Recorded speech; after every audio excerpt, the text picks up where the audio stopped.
पुन्हा एकदा नवीन ब्लॉगमध्ये माया ठाकरे मी स्वागत करते तुमचं।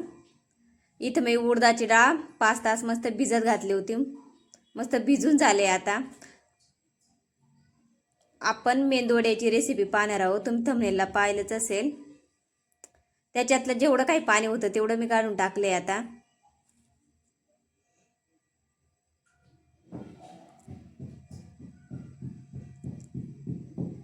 ही पाता एकदम कशी मस्त पांढर शुभ्र दिसायला लागली। त्याच्यात कोणती डाळ टाकलेली नाही, फक्त उडदाची डाळ टाकलेली आहे।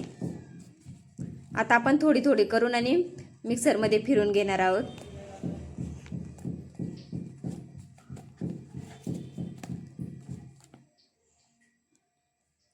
हे पा ते मिक्सर मध्ये लवकर फिरत नाही नसल्यामुळे एकदम थोडं थोडं पाणी टाकायचंय। जास्त पातळ नाही करायचे, त्याच्यामुळे काय होतं आपला मेंदवडे व्यवस्थित येत नाही। एकदम थोडं पाणी टाका। आता मी पूर्ण दळून घेतले उडदाची डाळ।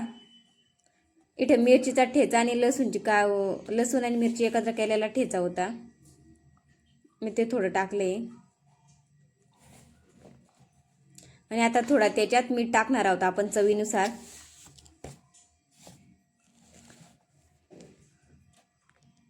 चॅनलवरती नवीन असाल तर सबस्क्राईब करा, लाईक करा आणि आपले व्हिडिओ पाहत राहा।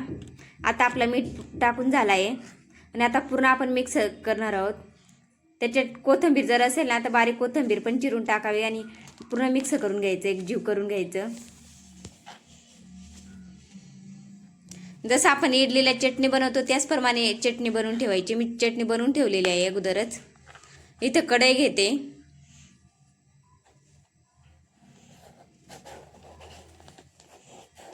त्या कढईमध्ये तेल टाकून घेते।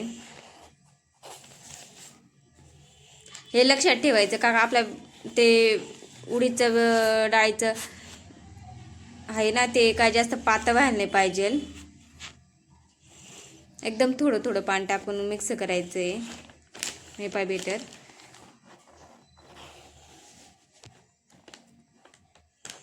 इथं मी तेल टाकून घेतलंय कढईमध्ये। इथं थोडं एक प्लेटमध्ये पाणी पण घेते। आपल्याला चहाची गाळणी असते ना त्याच्यावर ठेवून आणि मेंदवडे बनवायचे आहेत। अगोदर मी थोडं पाणी लावून घेतले गाळणीला आणि अशा पद्धतीने इथं आपला तेल पण गरम झाला आहे। थोडी पाणी लावायचं आणि त्याच्यावरती ठेवायचे आणि बोटाच्या शानमध्ये छिद्र पाडायचं आणि मस्त सोडायचे। शान सोडले जातात आणि फास्ट पण होतात।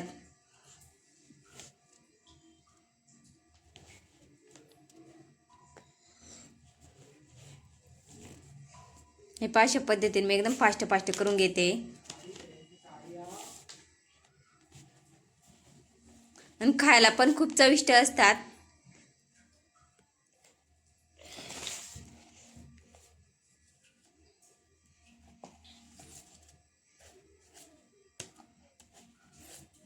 अशा पद्धतीने आणि ते शिजल्यावरती ना त्याच्या तेलातून वरती येतात। आपल्याला उलटे सुलटे करायचे काम नाही, हे खाली बळून जातील का काय। थोडे वरती आल्यावर लगेच उलटे करता येतात। तेल गरम होऊ द्यायचा, तेव्हाच टाकायचा। हे आपले थोडे मेंदवडे झाले आणि हे पण शिजत आणि वरती यायला लागले। हे पहा किती छान दिसायला लागले। आता आपला मेंदवड्याचा कलर पूर्ण चेंज झालाय। नाश्त्यासाठी झटपट बनणारी रेसिपी झाले। पूर्ण कलर चेंज झालाय, मस्त भाजले पण गेले। दिसतो ना मस्त। स्किप बंद कर बरं। ही पाय इथं मी चटणी करून ठेवली खोबऱ्याची। हे पा कसे झालेत आपले मेंदवडे, किती छान जाळी पण आली मध्ये। चटणी पण तयार झाले, मेंदवडे पण तयार झाले। आता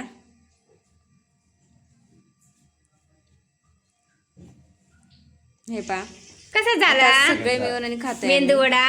अरे नवकाच काय झाला, मला आता खाऊ दे। खाय। छान झाला का?